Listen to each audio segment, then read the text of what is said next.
চলে এসেছি আবার একটা নতুন ব্লগ নিয়ে। সো গুড মর্নিং সবাইকে। পরশুদিন আমাদের পুলিশের এক্সাম ছিল, তো আমি বেরিয়ে পড়েছিলাম শিমুলি স্টেশনে। আমার এক্সাম হলটা যেহেতু কাকিনাড়া ছিল, তো আমি কাকিনা নেমে গেছিলাম। অমিতের ছিল ব্যারাকপুরে।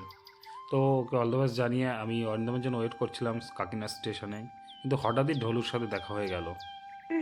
তুই এখানে কি করিস? স্কুল। তুইও পরীক্ষা দিবি? হ্যাঁ, তুই দৌড়াতে পারবি?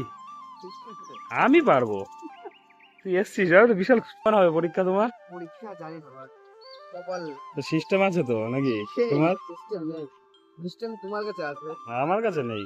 যে স্কুলে আমাদের পরীক্ষা পড়েছিল তার পাশেই গঙ্গার পাড় ছিল। কত সুন্দর একটা প্রাকৃতিক সৌন্দর্য। পরীক্ষা হলো এক আগে পরীক্ষা নিয়ে এটা গেলাম, একটু ঘুরতে গেলাম। কেন? 85 মধ্যে কত হয়েছে? 85 এর মধ্যে 85-এর মধ্যে আর এর মধ্যে 20-30 ফেল করার মতন নাম্বার পেয়েছি।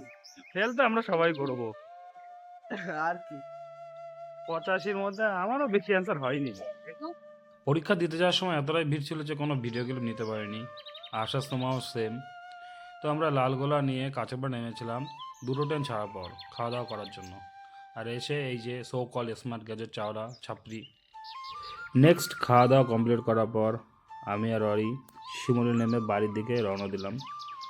অনেক গল্প করতে করতে আমি আর ররি রসুল্লাপুর যাচ্ছিলাম। তাড়াহুড়ো করেই যাচ্ছিলাম, কেননা আমার আবার চাকদায় আসতে হবে। আমার বোন পাগলিকে নিয়ে স্কুলে যেতে হবে, চাকদা সতীশচন্দ্রে।